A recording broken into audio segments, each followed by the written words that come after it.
내가 아들도 아닌데 사위가 장모 병원비를 왜 내? 내 돈으로 지네 집구석 대소사는 다 챙기더니 친정엄마 수술비 앞에서는 천륜도 져버리고 돈 앞에서 철저히 배신하더군요. 20년 후고 노릇 끝내고 내 아버지가 남겨준 집으로 완벽하게 피눈물 뽑아주게 된 기막힌 이야기.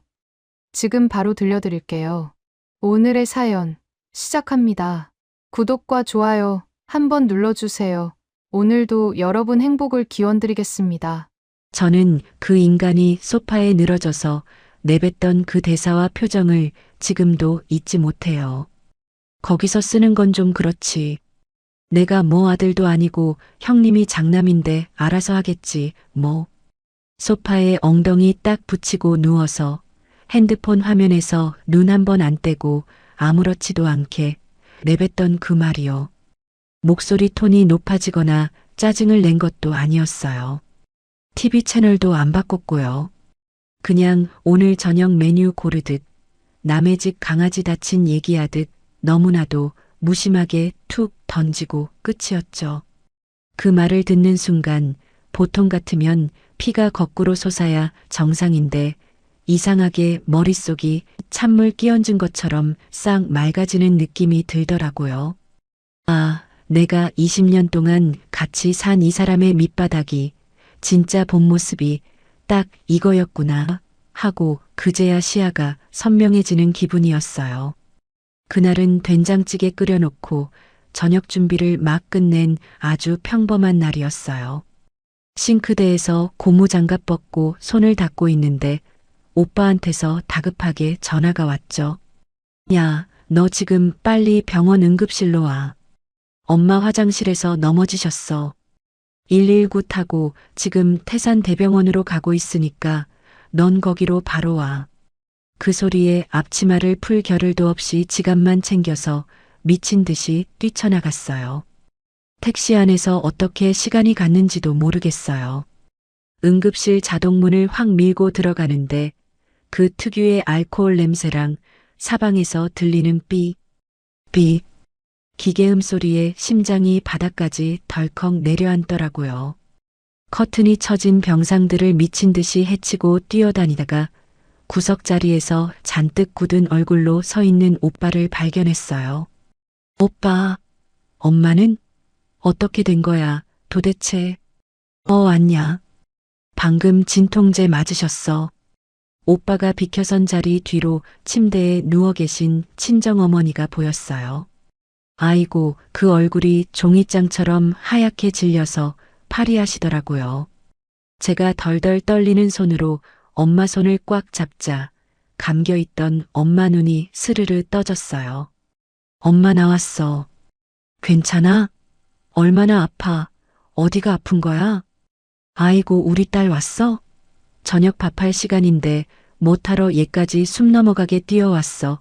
남편 밥 챙겨줘야지. 아니, 자기 뼈가 부러져서 응급실에 실려온 와중에도 사위 저녁밥 걱정이 먼저 나오는 게 우리 엄마예요. 그 소리를 듣는데 왈칵 눈물이 터지더라고요. 엄마, 지금 밥이 문제야? 도대체 어쩌다 넘어진 거야? 꼼짝도 못하겠으면 진작 오빠나 나한테 전화를 했어야지. 화장실 타일이 미끄러워서 쿵 했는데 내 이놈의 뼈다구가 웬수지. 너희들 일하는데 방해될까봐 좀 누워있으면 괜찮아지려나 했지. 근데 다리가 아예 안 움직이더라. 미안하다, 딸아.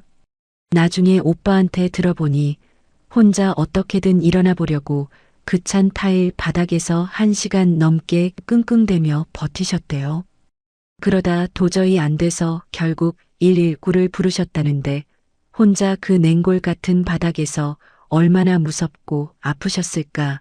그 시간들을 생각만 하면 지금도 가슴이 미어집니다. 그때 파란 수술복을 입은 의사 선생님이 차트를 들고 오셨어요. 보호자분들 다 오셨나요? 방금 찍은 엑스레이 결과가 나왔는데요. 오빠랑 제가 긴장해서 침을 꿀꺽 삼켰죠. 어르신 연세에 제일 무서운 게 낙상인데 불행히도 우측 고관절 대퇴경부가 완전히 골절되셨습니다. 뼈가 어긋나서 극심한 통증이 있으셨을 거예요. 이건 깁스로 되는 게 아니라 무조건 내일 오전 첫 타임으로 인공관절 삽입 수술 들어가야 합니다. 수술이요? 많이 위험한가요? 수술 자체보다 이유가 중요합니다. 수술 끝나면 최소 2주는 입원하셔야 하고 그 뒤엔 바로 퇴원 못 하십니다. 재활 전문 병원으로 모셔서 짧게는 몇 달, 길게는 반년 가까이 재활 치료를 받으셔야 다시 걸으실 수 있어요. 설명을 다 듣고 나니 눈앞이 캄캄하더라고요. 복도 의자에 오빠랑 나란히 앉아 당장 내일 수술 동의서부터 입원 수속, 간병인 문제까지 얘기하다 보니 현실적인 벽에 탁 부딪혔어요. 원무과랑 재활병원 쪽 알아보면서 대충 계산을 해보니 당장 들어갈 수술비에 입원비, 기약 없는 재활 치료비까지 넉넉 잡아 1,000만 원 정도는 예산을 잡아야 하더라고요. 1,000만 원 절대 적은 돈이 아니었죠. 하지만 전 딸이잖아요. 당연히 오빠랑 저랑 반반씩 절반인 500만 원은 제가 부담해야 한다고 생각했어요. 그건 1초도 고민할 가치가 없는 너무나 당연한 일이었죠. 지친 몸을 이끌고 밤늦게 집에 돌아오니 남편은 제가 나갈 때 그 자세 그대로 소파에 누워 핸드폰으로 유튜브를 보고 있었어요.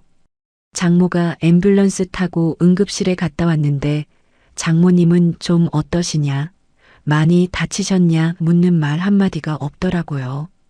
저는 애써 속에서 끓어오르는 화를 꾹 누르고 그 앞에 서서 단도직입적으로 말을 꺼냈어요. 여보, 엄마 고관절 부러지셨어. 연세가 있으셔서 내일 아침에 바로 수술해야 한대.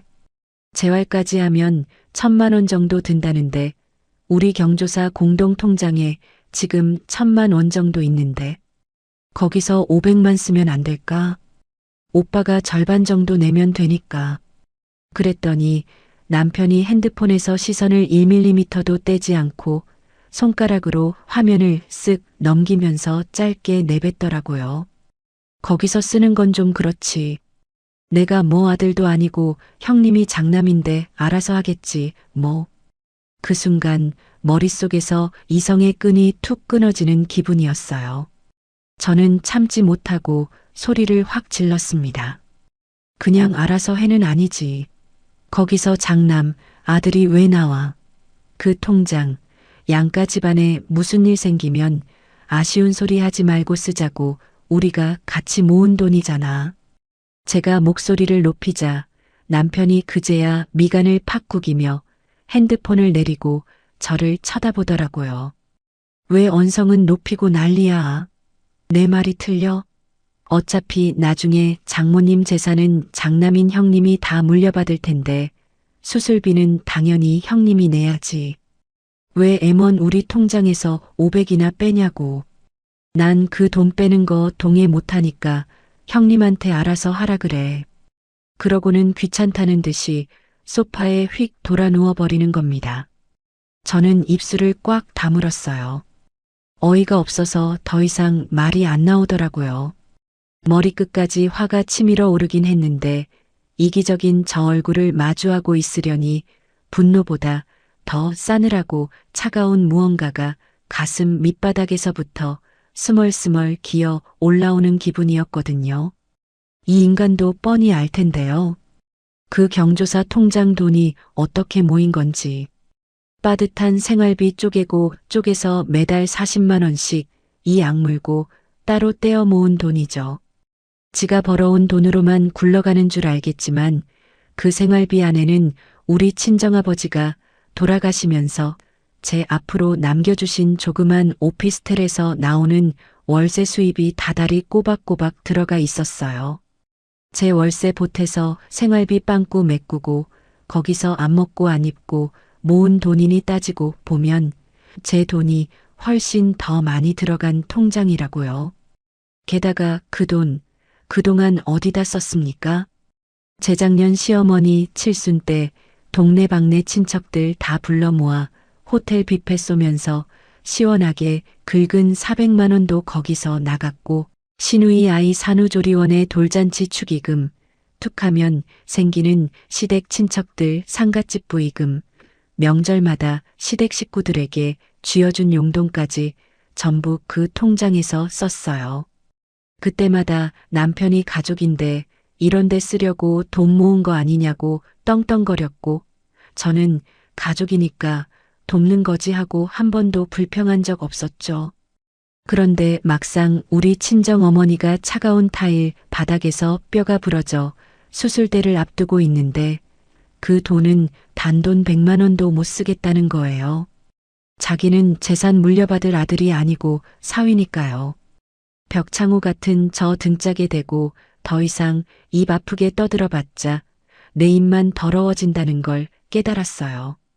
저는 구구절절 따지려던 입을 다물고 그냥 조용히 돌아서서 안방으로 들어갔습니다.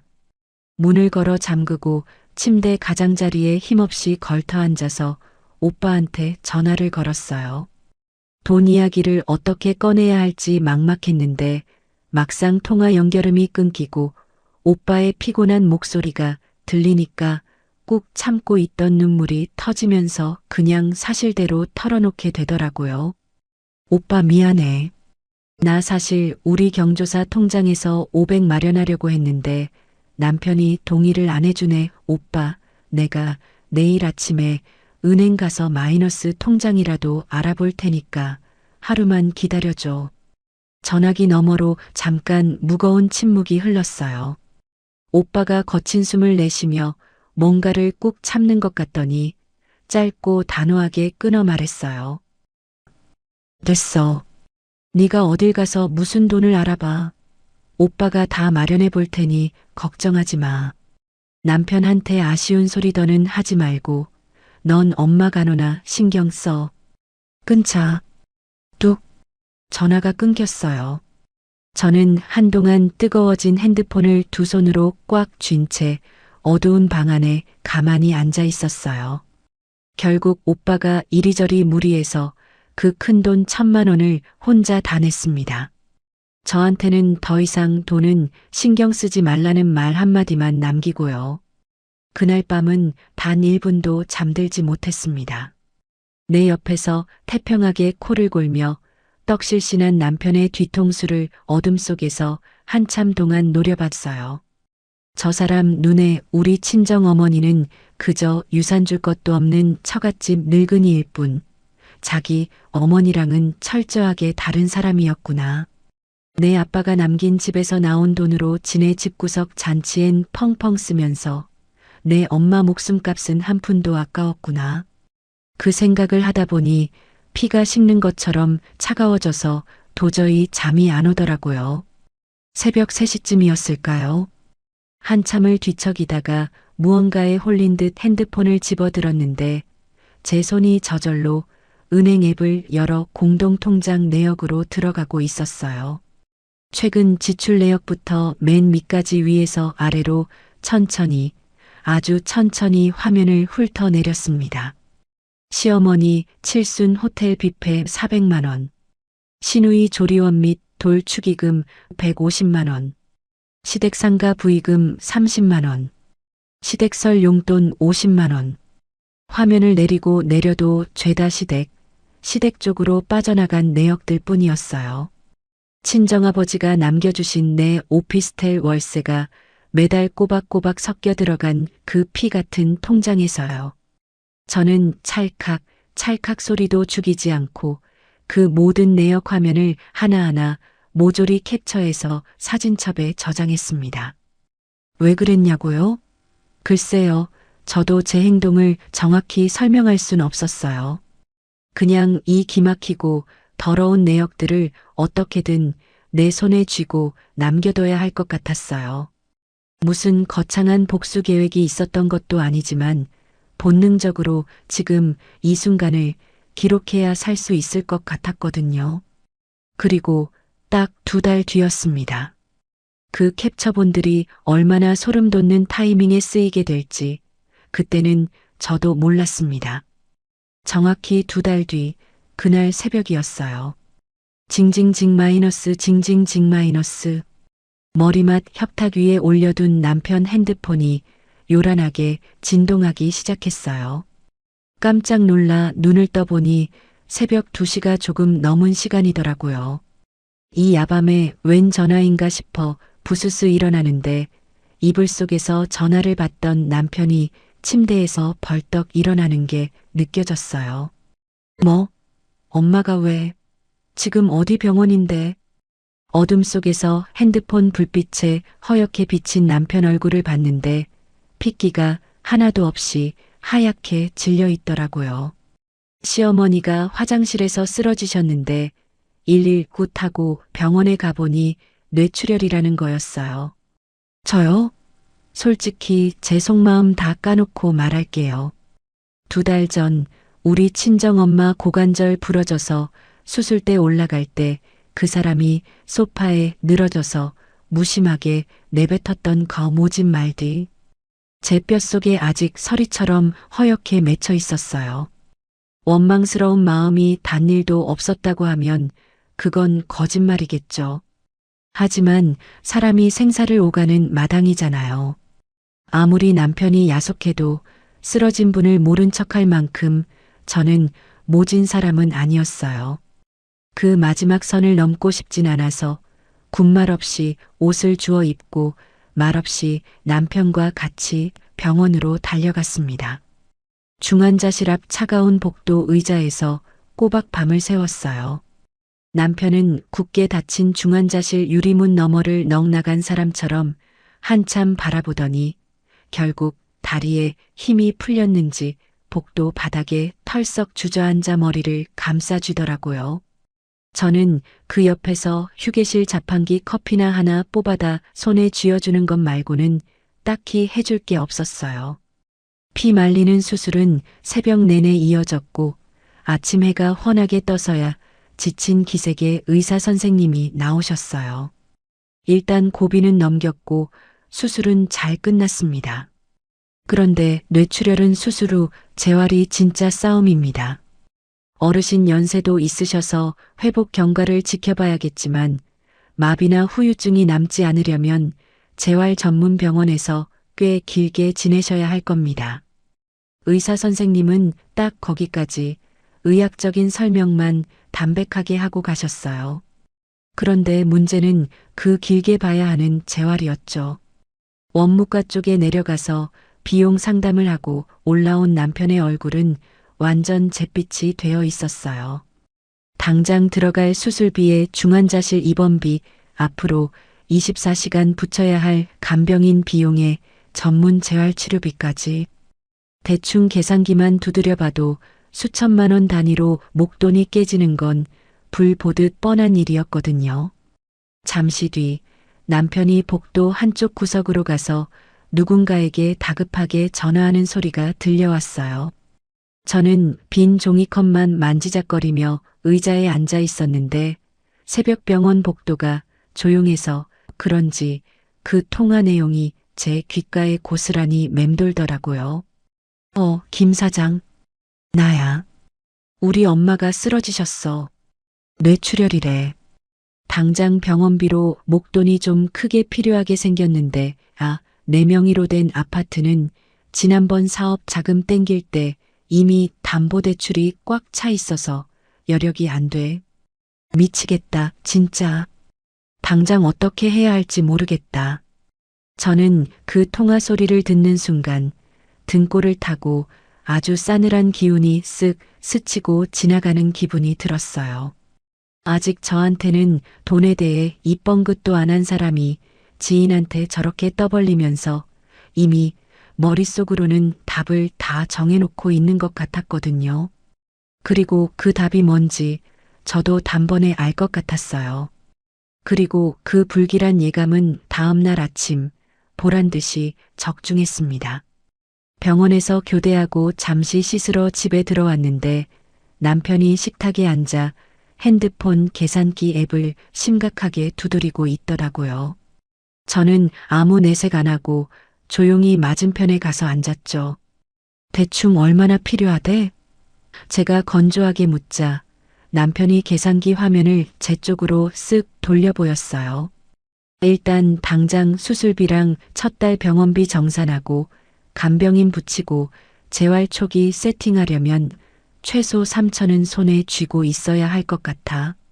그런데 너도 알다시피 4명의 집은 사업대출 담보로 이미 한도 꽉 찼고 남편이 잠시 숨을 고르더니 저를 똑바로 쳐다보며 본론을 꺼냈어요. 내 명의로 된 오피스텔 있잖아. 그거 담보로 은행 가서 대출 좀 받아라. 지금 상황에선 그게 제일 빠르고 확실한 방법이야. 저는 그 말을 듣고도 겉으로는 표정 하나 바꾸지 않았어요. 하지만 속으로는 명치를 둔탁하게 얻어맞은 것처럼 숨이 턱 막히는 기분이었거든요. 그 오피스텔이 대체 어떤 집인지 남편도 뻔히 다 알잖아요.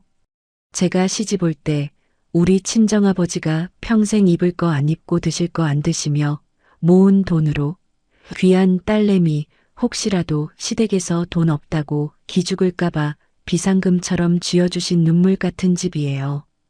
결혼하고 나서 저는 그 집을 월세로 내놓고 거기서 나오는 피 같은 월세를 매달 우리 생활비에 쪼개 넣으며 경조사 통장에 꼬박꼬박 부어왔어요. 시어머니 칠순 호텔 뷔페 쏘고 시누이의 돌잔치 축의금 내고 시댁 식구들 상갓집 부의금까지 전부 우리 아빠가 남겨준 그 월세가 섞인 통장에서 나갔잖아요.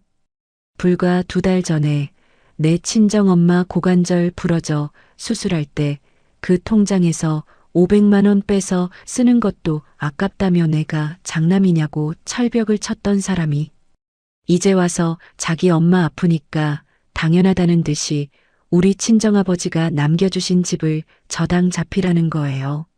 저는 기가 막히다 못해 헛웃음만 나오더라고요. 생각해 볼게. 딱 그 한마디만 남기고 자리에서 일어났어요. 남편은 아마 제가 알아서 은행으로 갈 거라고 지레짐작했겠죠. 급한 상황이니까 아내가 이 정도 나서는 건 마땅하다는 듯이 저를 더 붙잡지도 않고 당신 집까지 담보 잡게 해서 미안하다는 그 흔한 빈말조차 없었어요. 그냥 당연하다는 듯이 고개를 푹 숙이고 다시 계산기만 탁탁 두드리더라고요. 저는 그날 오후 내내 조용한 안방에 혼자 앉아 참 많은 생각을 했어요. 거실로 나가 당장이라도 따져 묻고 싶었죠. 당신은 2달 전에 처갓집 수술비는 장남이 낼 돈이라며 입 싹 닫더니 어떻게 내 입으로 우리 아빠가 물려준 내 집 담보를 요구하냐 하고 소리치고 싶었어요. 그런데 가만 생각해보니 따져봤자 뭐가 달라지나 싶더라고요. 이 사람은 이미 자기 머릿속에 완벽한 이기적 논리가 세워진 사람이에요. 제가 여기서 억울하다고 소리 지르고 감정적으로 쏟아내면 시어머니가 사경을 헤매는데 돈 몇 푼 아까워하는 모진 며느리 프레임만 씌워지겠죠. 그러면 오히려 남편은 태연하게 미꾸라지처럼 상황을 회피할 거고요. 20년을 겪어본 제가 너무나 잘 아는 패턴이었어요. 그러니까 이번엔 다른 방식이 필요했어요. 아주 이성적이고 차분한 방식이요. 저는 핸드폰을 켜서 음성 녹음 앱을 찾았어요. 바탕화면에 꺼내놓고 버튼 한 번만 누르면 빨간 불이 켜지며 바로 녹음이 시작되는 걸 몇 번이나 확인했죠. 그리고 조용히 마음을 먹었습니다. 이 사람의 그 이기적인 속내를 본인 입으로 직접 말하게 해야겠다고요. 제가 아무리 똑똑히 기억하고 백날 억울하다고 떠들어봤자 제 말은 그저 하소연일 뿐이잖아요. 하지만 본인 입에서 나온 생생한 목소리로 그 이중적인 잣대가 녹음되어 있다면 얘기는 달라질 테니까요. 기회는 아주 금방 왔어요. 저녁을 대충 차려 먹고 나서 남편이 또 슬슬 대출 얘기를 꺼내려는 낌새를 보이더라고요. 저는 싱크대 앞에 서서 그릇을 닦다가 먼저 담담하게 말을 꺼냈어요. 제 앞치마 주머니 속 핸드폰은 이미 빨간 녹음 버튼이 돌아가고 있었고요. 당신, 근데 솔직히 나 좀 억울하고 어이없어. 기억 안 나? 2달 전에 우리 엄마 수술하셨을 때 말이야. 그때 내가 우리 같이 모은 경조사 통장 쓰자고 했을 때는 당신이 딱 잘라 안 된다고 했잖아.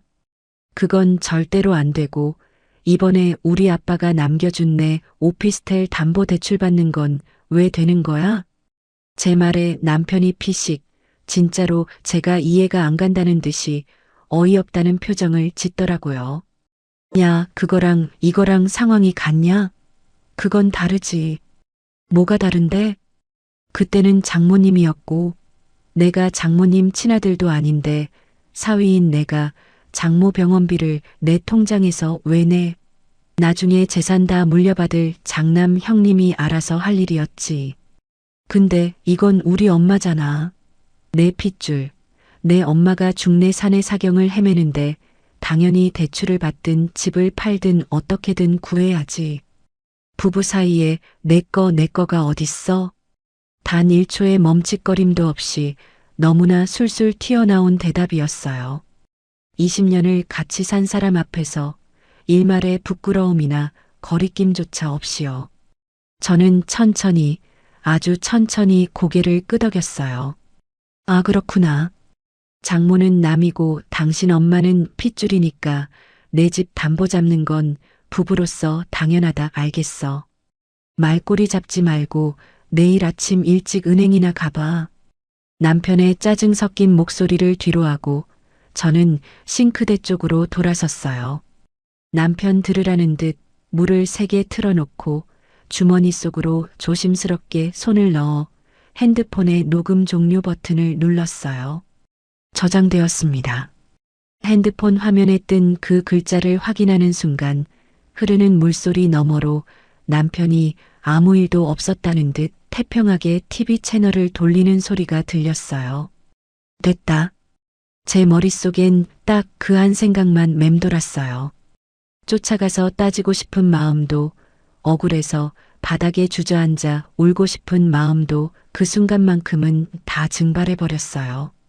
그냥 가슴속이 차갑고 선명해지면서 아, 이제 정말 내가 움직일 때가 왔구나 싶었죠. 수도꼭지를 꽉 잠그고 마른 행주로 손에 묻은 물기를 조용히 닦아내면서 저는 베란다 창문에 비친 제 모습을 보며 속으로 다짐했습니다. 내일 당장 친정 엄마한테 가야겠다. 가서 엄마한테 드릴 말씀이 생겼다고 해야지. 다음 날 오후 떨리는 마음을 안고 친정으로 향했습니다. 엄마가 고관절 수술을 하신 지 딱 2달째 되는 날이었죠. 현관문을 열고 들어가니 엄마는 거실 소파에 기대 앉아 계셨어요. 옆에는 짚고 다니시는 목발이 비스듬히 세워져 있었고요. 수술 후유증으로 아직 거동이 조심스러우신 데다 눈에 띄게 여위신 모습을 보니 어제 남편이 뱉었던 그 모진 말들이 다시 귓가를 맴돌아 속에서 뜨거운 것이 울컥 올라오더라고요. 하지만 엄마는 저를 보자마자 언제 아팠냐는 듯 얼굴이 환해지셨어요. 왔어? 밥은 먹었어? 아픈 와중에도 제 끼니부터 챙기시는 엄마 목소리에 코끝이 찡해졌습니다. 네, 엄마. 먹고 왔어.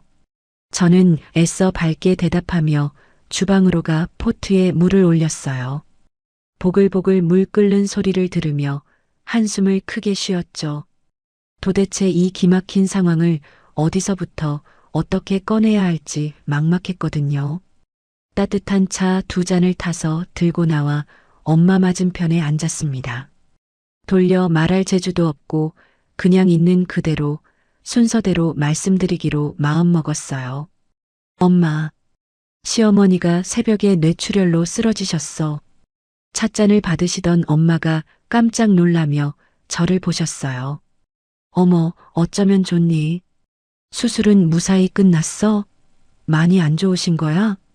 당신 사위는 장모 병원비 단돈 100만 원도 남의 일이라며 선을 그었는데 우리 엄마는 사돈 어른 쓰러지셨다는 말에 진심으로 걱정부터 하시더라고요. 그 모습이 참 제 마음을 더 무겁게 짓눌렀어요. 급하게 수술은 넘겼는데 재활이 아주 길어질 것 같대. 간병인도 둬야 하고 비용이 수천만 원은 좋게 깨질 상황인가 봐. 아이고, 그렇구나. 큰일이네. 잠깐 무거운 침묵이 흘렀어요. 저는 두 손으로 찻잔을 꽉 감싸 쥐고 마침내 본론을 꺼냈습니다. 근데 엄마, 남편이 나한테 대출을 좀 받아달라네. 엄마의 손이 허공에서 멈칫하더니 들고 계시던 찻잔을 테이블 위에 소리 없이 천천히 내려놓으셨어요. 그리고 아무 말 없이 저를 가만히 쳐다보셨죠. 엄마도 알지? 우리 아빠가 나 시집 올 때 기죽지 말라고 내 이름으로 남겨준 그 오피스텔. 남편이 그거 담보로 은행에서 돈 좀 빌려오래. 나 여태껏 그 집에서 나오는 월세 내 맘대로 한 푼도 못 쓰고 우리 가족 경조사 통장에 꼬박꼬박 부어왔잖아.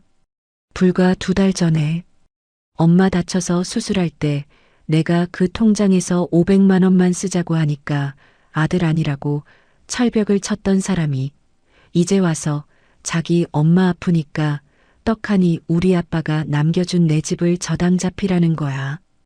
더 이상 말을 이을 수가 없었어요. 억울함에 목이 메고 목소리가 파르르 떨려왔거든요. 차마 엄마 앞에서 울고 싶진 않아서 입술을 꽉 깨물고 잠깐 멈췄는데 엄마가 낮게 가라앉은 목소리로 그 침묵의 사이를 채우셨어요. 그 사람이 드디어 제 무덤을 팠구나. 화를 내며 언성을 높이신 것도 충격을 받아 놀라신 것도 아니었어요. 세상을 오래 살아온 사람만이 낼 수 있는 아주 깊고 서늘할 만큼 차분한 목소리였죠. 저는 그 담담한 한마디를 듣는데 이상하게 눈물이 왈칵 쏟아질 것 같았습니다. 꾹 참아내고 가방에서 핸드폰을 꺼냈어요. 엄마, 사실 나 준비해둔 게 있어. 화면을 켜서 어제 저녁에 몰래 저장해둔 음성 녹음 파일을 찾았습니다. 재생 버튼을 누르자 조용한 거실 안으로 남편의 목소리가 선명하게 울려 퍼졌어요. 그때는 장모님이었고 내가 장모 친아들도 아닌데 병원비를 왜 내? 나중에 재산 물려받을 장남 형님이 알아서 할 일이었지. 근데 이건 우리 엄마잖아. 당연히 대출을 받든 집을 팔든 구해야지. 기가 막힐 정도로 이중적인 그 목소리가 흘러나오는 내내 엄마는 표정 하나 변하지 않고 가만히 들으셨어요. 파일 재생이 끝나고 거실이 다시 조용해지자 저는 사진첩을 열어 다음 화면을 넘기며 말씀드렸어요. 이것도 봐. 우리 그 경조사 통장 거래 내역 캡처본이야.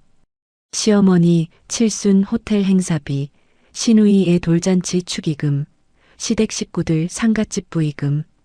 전부 날짜별로 명목이 다 찍혀 있어. 아빠가 물려준 내 집 월세가 다달이 섞여 들어간 그 통장에서 여태껏 시댁 쪽에만 빠져나간 내역들이야. 엄마는 제가 내민 핸드폰 화면을 안경 너머로 한 줄 한 줄 꼼꼼히 읽어내려 가셨어요. 그러고는 조용히 핸드폰을 제 손에 다시 쥐어주시며 딱 한마디 하셨습니다. 오빠한테 당장 전화해라. 저는 바로 오빠에게 전화를 걸었습니다. 신호음이 몇 번 울리지 않아 오빠가 금방 전화를 받았어요. 오빠, 나 지금 친정이야. 상의할 말이 있는데 지금 올 수 있어? 무슨 일인데? 얼마나 걸려? 1시간 정도면 될 것 같아. 알았어. 지금 갈게. 얼마 지나지 않아 오빠가 현관문을 열고 들어왔고 저는 엄마에게 했던 이야기를 처음부터 다시 차분하게 설명했습니다. 시어머니 뇌출혈 소식부터 시작해 당연하다는 듯이 친정아빠 집 담보대출을 요구한 남편의 만행, 그리고 어제 따놓은 녹음 파일과 경조사 통장 내역 캡처본까지요.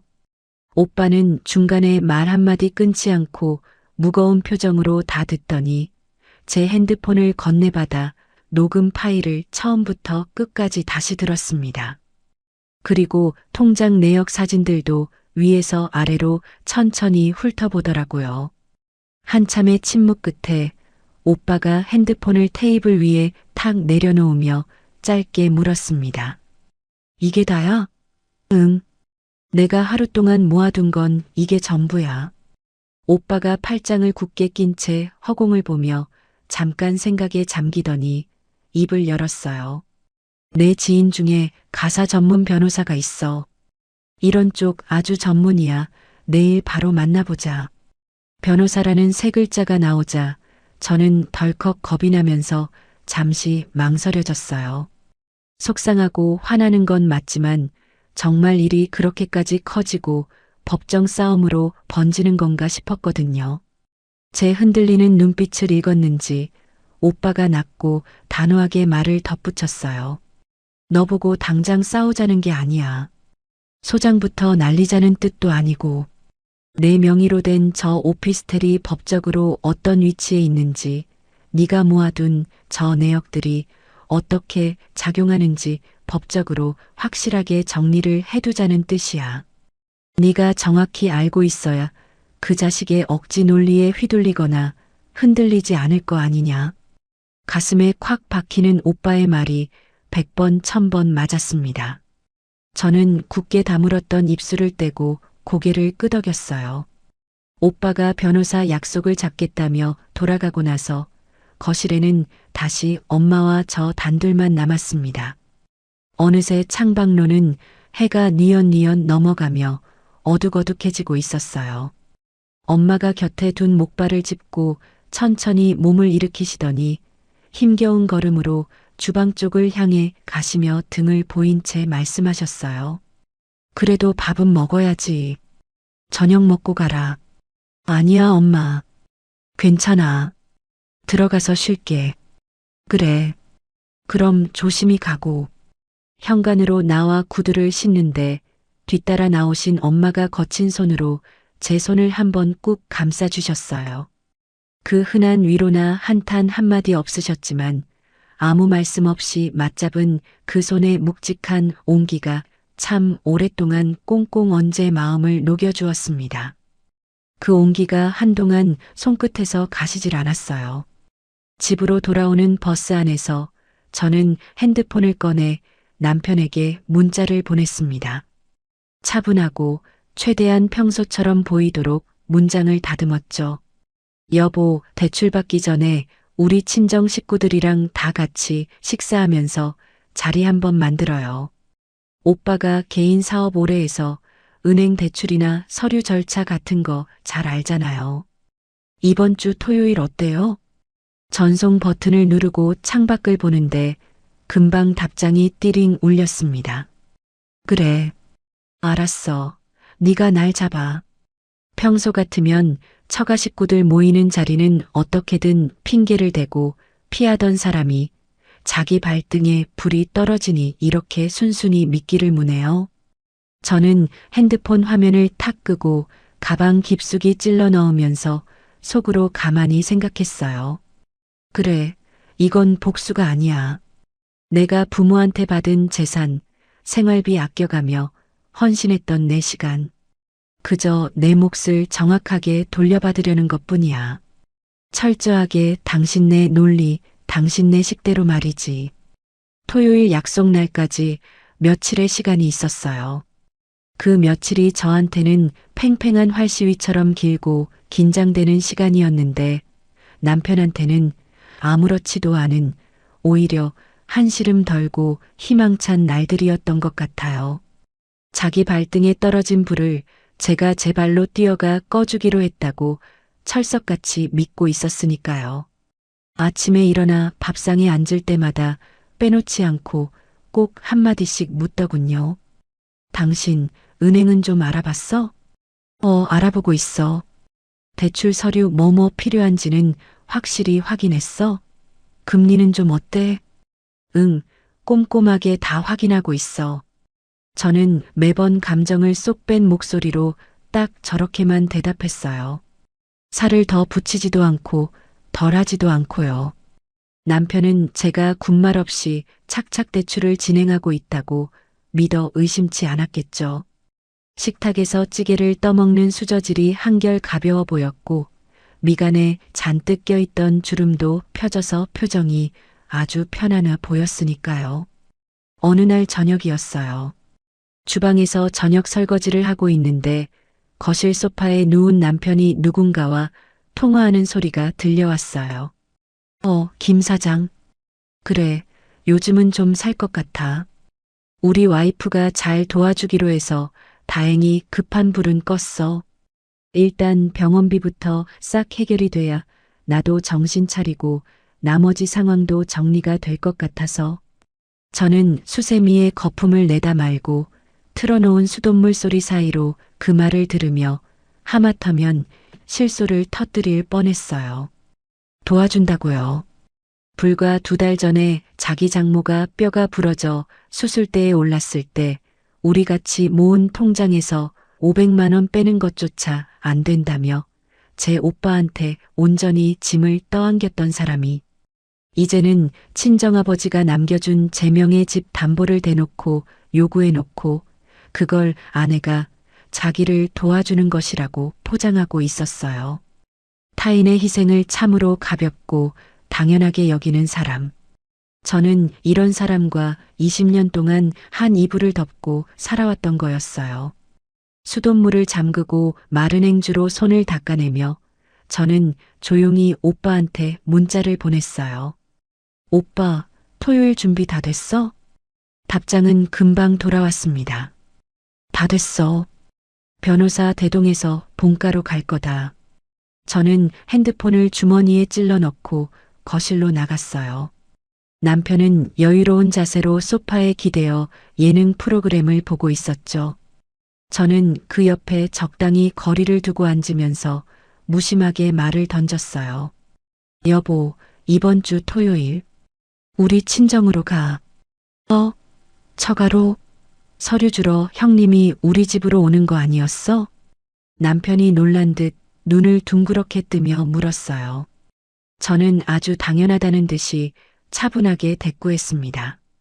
엄마 아직 고관절 수술하신 거 덜 나아서 목발 짚으시잖아. 굳이 여기로 오라가라 하시기 불편해.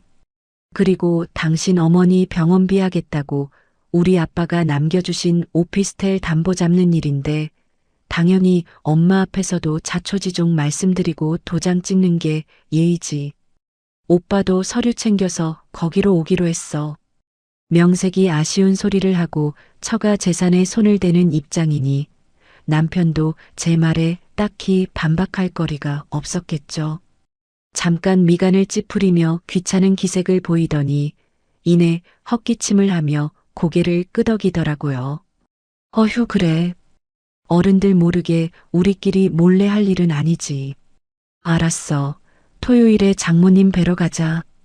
저는 아무 말 없이 자리에서 일어나 안방으로 들어오며 속으로 조용히 되뇌었습니다. 그래. 와라. 우리 식구들은 내 맞이할 준비 다 끝났으니까. 마침내 토요일 아침이 밝았어요. 남편은 평소 주말이면 늘어지게 늦잠을 잤을 텐데 일찍부터 일어나 깔끔하게 면도까지 하고 셔츠를 차려입더라고요. 처가 식구들 다 모인 자리에서 큰돈을 빌려야 하는 처지니 딴에는 흠잡히지 않게 예의를 차리고 싶었던 거겠죠. 저희 부부가 친정집 현관문을 열고 들어서니 거실 공기가 묘하게 가라앉아 있었어요. 엄마는 소파 중앙에 꼿꼿하게 앉아 계셨고 그 옆엔 오빠가 팔짱을 낀 채 저희를 기다리고 있었어요. 그리고 그 맞은편 1인용 소파에 처음 보는 정장 차림의 남자분 한 명이 조용히 앉아 계셨죠. 무릎 위에 낡은 서류 가방 하나를 올려둔 채로요. 오빠가 말했던 그 가사 전문 변호사 지인이었어요. 거실로 들어서며 웃는 얼굴로 넉살 좋게 인사를 하려던 남편이 낯선 얼굴을 보고 그 자리에 멈칫했어요. 형님 저분은 누구셔요? 남편의 당황한 기색에 제가 대신 나서서 아주 자연스럽게 대답했어요. 오빠 아는 지인분이야. 은행 대출이나 부동산 담보 서류 처리는 워낙 복잡하니까 돈 오가는 문제는 이런 쪽에 밝은 분이 같이 계셔야 우리도 당신도 정확하고 탈이 없다고 해서 모셨어. 남편이 잠깐 변호사님을 위아래로 훑어보더니 이내 아아하는 표정으로 고개를 끄덕이며 맞은편 자리에 앉았습니다. 대출 서류를 확실하게 처리해 주려고 전문가까지 대동했구나 싶어 오히려 안심하는 눈치였어요. 저는 주방으로 들어가 차를 준비했습니다. 익숙한 우리 엄마의 주방에서 찻잔을 꺼내 닫고 따뜻한 물을 따르는데 이상하게도 쿵쾅거리던 심장이 호수처럼 고요하고 차분해지더라고요. 쟁반에 차를 받쳐들고 거실로 나갔어요.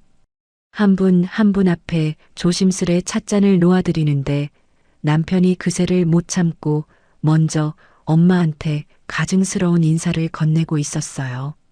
장모님, 다리도 아직 불편하실 텐데 안색은 좀 괜찮으시네요. 저희 어머니가 갑자기 쓰러지시는 바람에 장모님 찾아뵐 경황도 없었습니다. 죄송해요. 엄마가 두 손으로 따뜻한 찻잔을 천천히 받으시면서 남편을 가만히 쳐다보셨어요. 그러고는 정말 아무렇지도 않은 평온하기 그지없는 얼굴로 되물으셨죠. 그래. 자네도 사돈어른이 그리 되셔서 참 많이 놀랐겠다. 앞으로 재활하시려면 병원비가 꽤 많이 들겠어. 아, 네, 장모님. 아무래도 길게 봐야 할 것 같아서요. 그래서 이번에 염치 불구하고 저희가 좀. 그럼. 엄마가 남편의 말을 부드럽지만 단호하게 끊으셨어요. 가족끼리 피 한 방울 안 섞였어도 곤란할 땐 서로 돕고 사는 거지.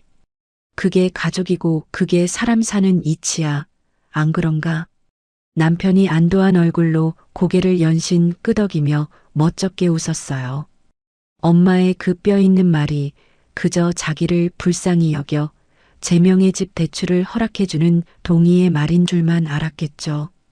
남편이 철저히 자기중심적으로 상황을 해석하는 꼴을 보며 저는 제 몫의 찻잔을 테이블에 내려놓고 입술을 꾹 물었습니다.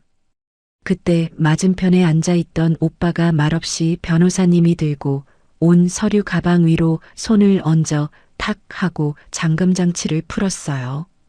그 소리에 남편의 시선이 즉각 그쪽으로 꽂혔어요. 드디어 고대하던 오피스텔 담보대출 서류가 나오는 줄 알았겠죠. 남편이 자기도 모르게 몸을 테이블 쪽으로 살짝 기울이며 눈을 반짝이는 게 보였어요. 저는 테이블을 돌아 남편의 맞은편, 엄마 옆자리에 나란히 앉으면서 아주 서늘하고 차분한 목소리로 입을 열었습니다. 여보, 가방에서 서류 꺼내서 도장 찍기 전에 오늘 우리끼리 먼저 확실하게 짚고 넘어가야 할 게 하나 있어. 오빠가 무릎 위에 올려두었던 낡은 서류 가방의 지퍼를 지잉 마이너스 하고 열었어요. 그 소리에 맞은편에 앉아있던 남편이 저도 모르게 몸을 테이블 쪽으로 쑥 기울이는 게 제 시야 끝에 걸렸어요. 드디어 기다리던 오피스텔 담보대출 서류가 나올 거라고 굳게 믿고 있었겠죠. 눈빛에 묘한 안도감과 기대감이 서려 있었으니까요. 그런데 오빠의 가방에서 나온 건 두꺼운 대출 약정서가 아니라 제법 두툼한 서류 뭉치가 든 노란 대봉투 하나였어요. 오빠는 그 봉투를 남편 쪽이 아니라 제 앞쪽으로 쓱 밀어주었습니다. 남편의 미간이 살짝 좁혀졌어요. 저는 말없이 봉투를 열어 안에 든 서류들을 꺼낸 뒤 거실 테이블 중앙에 아주 천천히 가지런하게 펼쳐 놓았습니다. 여보, 대출 서류에 도장 찍기 전에 우리끼리 먼저 확실하게 계산하고 넘어가야 할 게 있어. 제가 건조한 반말로 운을 떼자 남편이 당황한 듯 테이블 위 서류로 시선을 내렸어요. 빼곡한 숫자와 날짜들이 인쇄된 엑셀표였죠. 남편은 서류를 훑어보는 신용을 하더니 이내 고개를 들어 저를 쳐다보며 물었어요. 이게 다 뭐야? 무슨 서류인데? 이거 우리가 지난 20년 동안 같이 부었던 경조사 공동통장 거래 내역서야. 단 10원짜리 하나 안 빠뜨리고 모조리 다 뽑아왔어. 그 순간 남편의 얼굴에 당혹감인지 불쾌감인지 모를 서늘한 빛이 휙 스치고 지나가는 게 보였어요. 그래도 명색이 처가 식구들 앞이고 변호사까지 있는 자리라 그런지 애써 태연한 척 헛기침을 하며 다시 서류를 쳐다보더라고요. 저는 서류의 맨 윗줄부터 손가락으로 하나하나 짚어 내려가며 또박또박 읊어주었습니다. 잘 봐봐. 여기 첫 번째 큰 지출 항목. 재작년에 당신 어머니 칠순 잔치한다고 호텔 뷔페에 금반지 맞추느라 긁은 400만 원. 여기는 당신 여동생 둘째 낳았을 때 산후조리원 비용 보태고 돌잔치 축의금으로 나간 150만 원. 이건 작년에 시댁 큰아버지 돌아가셨을 때 부의금 낸 거. 그리고 이건 명절마다 당신 집구석에 쥐어준 용돈들. 내가 보기 편하게 아주 날짜별로 싹 다 형광펜 그어놨어. 제 서늘한 목소리에 남편이 신경질적으로 서류를 탁 내려놓으며 목소리를 깔았어요. 아니, 지금 대출 받으려고 모인 자리에서 옛날 통장 내역은 왜 갑자기 꺼내는 건데? 가족끼리 쓴 돈 가지고 지금 여기서 생색이라도 내겠다는 거야? 이 통장에 우리 아빠가 나한테 물려준 내 오피스텔 월세가 20년 동안 매달 한 번도 안 빠지고 들어갔다는 거 당신도 알지? 남편이 입술을 깨물더니 시선을 피하며 웅얼거렸어요. 알지. 그걸 누가 몰라. 그럼 이것도 알겠네. 딱 2달 전에 우리 엄마 욕실에서 넘어져서 고관절 부러지셨을 때 내가 당신한테 이 통장에서 엄마 수술비로 딱 500만 원만 빼서 쓰자고 했을 때 당신이 내 면전에 대고 뭐라고 짓거렸는지. 남편이 놀란 눈으로 저를 쳐다보며 입을 벌렸지만 저는 그가 변명할 틈을 주지 않았어요. 주머니에서 핸드폰을 꺼내 테이블 한가운데 내려놓고 지체 없이 재생 버튼을 꾹 눌렀습니다. 조용하던 친정집 거실 스피커를 타고 남편 특유의 그 이기적이고 당당한 목소리가 아주 선명하게 흘러나왔어요. 그때는 장모님이었고 내가 장모님 친아들도 아닌데 사위인 내가 장모 병원비를 내 통장에서 왜 내? 나중에 재산 다 물려받을 장남 형님이 알아서 할 일이었지. 근데 이건 우리 엄마잖아. 내 핏줄. 내 엄마가 중내 산의 사경을 헤매는데 당연히 대출을 받든 집을 팔든 어떻게든 구해야지. 부부 사이에 내 거가 어딨어? 음성 파일이 끝나고 거실에는 바늘 하나 떨어지는 소리도 들릴 만큼 지독한 정적이 내려앉았습니다. 맞은편에 앉은 변호사님은 묵묵히 테이블 위 서류에 만년필로 무언가를 적고 있었고 오빠는 팔짱을 꽉 낀 채 매서운 눈으로 남편을 노려보고 있었어요. 엄마는 두 손으로 따뜻한 찻잔을 감싸 쥔 채 표정 하나 변하지 않고 그저 옅은 미소만 띠고 계셨고요. 남편의 얼굴이 실시간으로 잿빛에서 붉은빛으로 달아오르는 게 눈에 훤히 보였습니다. 귀밑까지 뻘겋게 물든 남편이 헛기침을 몇 번 하더니 더듬거리며 입을 열었어요. 그건 내가 그때 워낙 경황이 없어서 홧김에 순간적으로 튀어나온 말이야.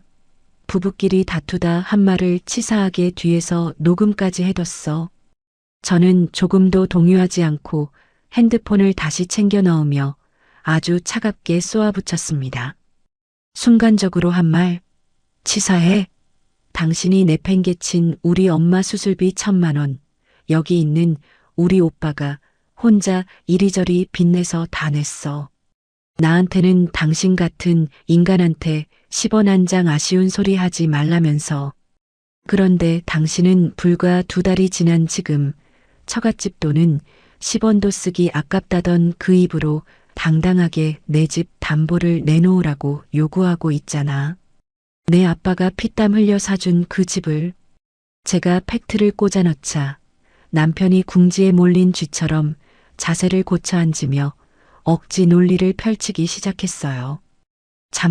잠깐만. 그 집이 처가에서 해준 거라 쳐도 우리가 결혼하고 나서 20년 동안 같이 관리해 온 거잖아. 월세도 생활비랑 공동통장에 섞어서 썼고 그 돈으로 우리 같이 살림했잖아. 그러면 그 오피스텔도 이제 부부 공동 재산 아니야? 나한테도 엄연히 권리가 있다고. 바닥을 치는 그 천박한 욕심의 순간 거실 분위기가 싸늘하게 얼어붙었어요. 엄마가 찻잔을 테이블에 내려놓으시는 발그락 소리가 유독 크게 울려 퍼졌고 오빠의 눈매는 당장이라도 멱살을 잡을 듯 험악하게 가늘어졌죠. 저는 오빠를 제지하며 말없이 맞은편 변호사님 쪽을 바라봤어요. 이제 전문가가 나설 차례였죠. 변호사님이 안경을 한번 추어 올리더니 아주 건조하고 사무적인 톤으로 입을 열었습니다. 결혼 전에 친정에서 마련해 주신 부동산은 원칙적으로 아내분의 특유 재산으로 분류됩니다. 월세를 생활비 통장에 보태어 썼다고 해서 부동산 자체의 소유권이나 지분이 남편분께 넘어오는 것은 절대 아닙니다. 혼인 전 자금 출처가 이토록 명확하게 확인되는 경우엔 법적으로 왈가왈부할 여지조차 없습니다. 남편이 지지 않으려는 듯 변호사님을 향해 턱을 빳빳하게 쳐들었어요. 그건 변호사님 말씀이시고요. 이혼 소송 가고 법원 가면 남편 기여도 인정받아서 다르게 판결 날 수도 있는 거 아닙니까? 그 말에 변호사님이 피식 웃더니 자신의 가방에서 서류 한 장을 쓱 꺼내 남편 앞 테이블로 밀어주었습니다. 부동산 등기부등 본상의 소유권 이전 날짜와 두 분의 혼인신고 날짜를 대조해 놓은 서류입니다. 보시다시피 집이 먼저입니다. 게다가 저희 쪽에서 미리 조사해 본 결과 지난 20년간 남편분께서 해당 부동산의 세금 납부나 유지보수에 경제적으로 단 1원도 기여하신 바가 없다는 증빙 내역까지 이미 준비가 끝났습니다. 소송으로 가셔도 남편분께서 주장할 수 있는 몫은 0원입니다. 남편이 테이블 위로 밀려온 서류를 멍하니 내려다봤어요. 한참을 뚫어지게 보더니 꿀먹은 벙어리처럼 입술만 달싹일 뿐 아무 말도 하지 못하더라고요. 억지를 부려 뜯어내려 했던 자신의 권리가 법적으로 완벽하게 휴지 조각이라는 걸 본인도 깨달은 거겠죠. 결국 남편은 변명할 패를 모두 잃고 시선을 테이블 아래로 툭 떨어뜨렸습니다. 그 무거운 침묵 속에서 내내 가만히 앉아 계시던 엄마가 천천히 입을 여셨어요. 자네, 내가 딱 하나만 물어보겠네. 엄마의 낮고 묵직한 목소리에 고개를 숙이고 있던 남편이 움찔하며 엄마를 바라봤어요. 우리 딸이 매달 그 통장에 부어왔던 월세, 그 돈이 나오는 오피스텔이 네 돈으로 어떻게 마련해준 집인지 자네도 알고 있었지? 남편이 마른 침을 꿀꺽 삼키더니 기어들어가는 목소리로 대답했어요. 장인어른께서 시집 올 때 해주신 거라는 건 알았습니다. 엄마가 천천히 고개를 끄덕이셨어요. 언성을 조금도 높이지 않으셨어요. 그저 조곤조곤 다시 식어가는 찻잔을 들어 한 모금 축이시면서 차분하게 말씀하셨습니다. 알고는 있었네. 다 알고 있으면서 어찌 그리 자네 욕심대로만 짐승처럼 살려드는가. 내가 내 귀한 딸 시집 보내면서 혹여나 남편한테 돈푼으로 기죽을까봐 밥술 아껴가며 사준 집이야. 거기서 나온 돈으로 여태껏 자네 어머니 칠순 잔치하고 자네 집구석 대소사 치르며 떵떵거렸으면서 정작 내가 차가운 욕실 바닥에서 구르다 뼈가 부러져 수술대에 눕는다니 자네는 그 돈 10원 한 장 못 쓰게 막아섰지. 엄마의 눈빛이 흔들림 없이 남편을 관통했어요. 그래놓고 이제 와서 자네 어머니 아프시니 죽은 내 남편이 딸에게 남겨준 그 집을 통째로 저당 잡히라고? 그것도 당당하게 권리를 운운하면서? 남편의 고개가 죄인처럼 바닥을 향해 푹 꺾였어요. 양손을 허벅지 위에서 꼼지락거리며 무언가 변명을 하려다 입을 다물기를 반복했죠. 이마에는 식은땀이 송글송글 맺혀 있었어요. 잠시 뒤 쥐어짜듯 남편의 입에서 겨우 한마디가 흘러나왔어요. 그건 제가 생각이 짧았습니다. 제가 잘못했습니다, 장모님. 그 사과를 들은 엄마가 찻잔을 테이블에 소리 없이 내려놓으시더니 조용히 아주 우아하게 소리내어 웃으셨어요. 잘못했어? 어머, 난 또 자니가 끝까지 당당할 줄 알았지. 결국 그 말이 듣고 싶었어. 우리 딸한테 억지 부리지 않고 자네 입으로 인정해줘서 참 고마워, 자네.